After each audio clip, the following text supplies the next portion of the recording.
All right, guys, have you ever seen a verbal sparring match where one person just leaves everyone else dumbfounded?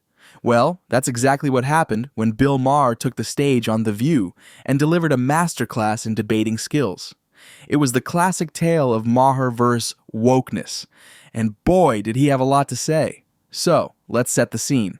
Bill Maher was on The View, and oh my goodness, it wasn't just to promote his latest book.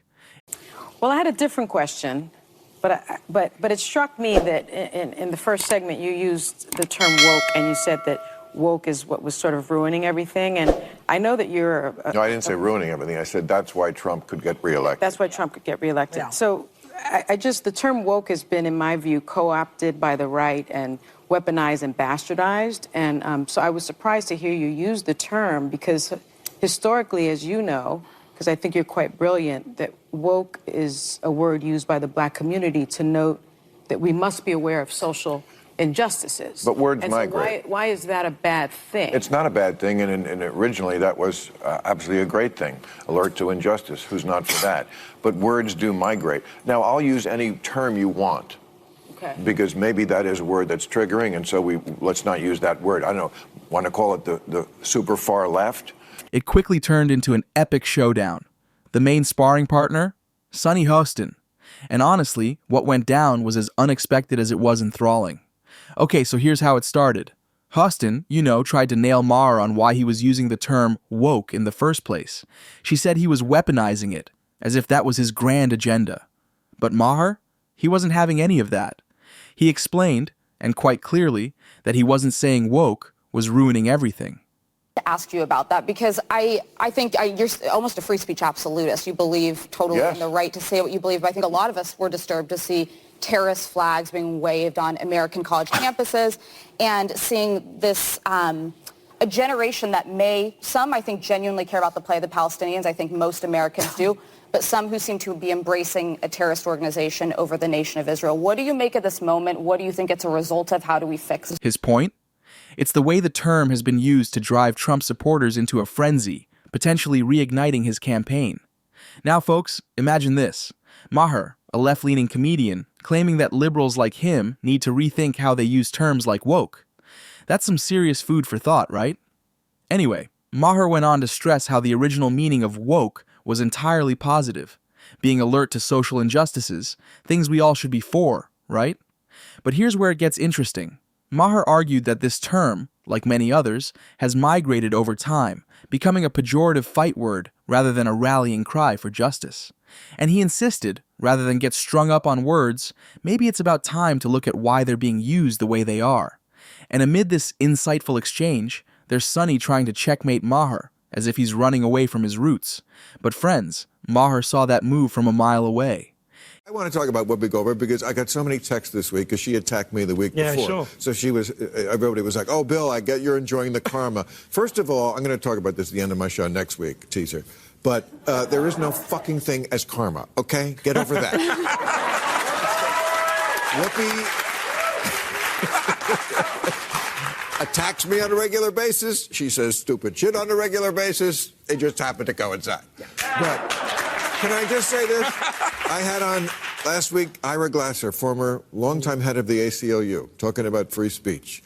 Whoopi Goldberg, who, by the way, I hope is still a friend, we can disagree with each other, should not be canceled or put off her show, as much as I totally disagree with her crazy statement. Free speech. She should be there. She shouldn't get a timeout. He made it clear that the left has changed, and he's merely stating what many are already thinking, but too afraid to say out loud. Pretty bold, wouldn't you say? Speaking of bravery, Maher didn't back down when the conversation veered into some heavy territory, including Maher's shocking observations on international politics he thinks the left is ignoring. He referenced how people are protesting in support of groups like Hamas, known for its dangerous anti-Israel stance. To Maher, such actions highlight a dramatic shift in perspectives within the left, something he's not too keen to back. Are you surprised?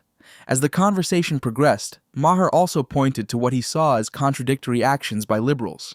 He dropped a truth bomb, noting how many in his camp criticize Israeli policies, yet might find themselves preferring Israel's more progressive values should they ever spend a day in Hamas-run territories.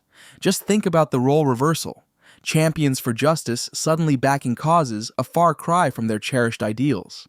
But it didn't stop there. Maher went on to tackle perceptions about Middle Eastern geopolitics, emphasizing on issues like women's rights and how they're severely restricted in some of these celebrated territories. Imagine the irony, defending those areas while ignoring the very real gender apartheid many women face there. Oh, and if you thought Maher was done, guess again. He critiqued the woke movement's selective acknowledgement of gender rights disparity, urging a reality check on freedom levels between the regions. Maher was, you could say, on a roll. So Hostin swung back with a classic woke card, questioning if Maher supported harming civilians amidst political conflicts. But Maher was prepared for this too. He was quick to clarify that nobody's rooting for violence. However, as he pointed out, it's crucial to stand firm against groups that openly call for elimination of another nation. Then, Whoopi Goldberg jumped into the mix, looking to defend the views Maher criticized. She kicked off by revisiting Trump's influence and even asked Maher to comment on the media's role in shaping narratives.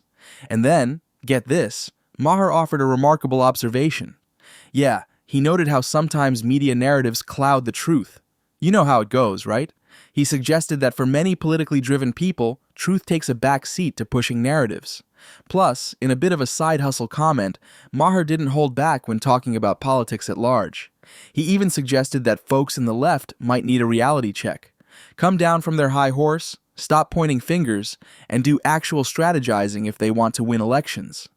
He mentioned that sometimes the other side winning isn't a mistake. It's democracy kicking in. Finally, making his grand point, Maher brought up how labels like old school liberal might better apply to his thinking, rather than progressive. To Maher's point, the old school was about taking action to better life for the less fortunate, not just commiserating along with them.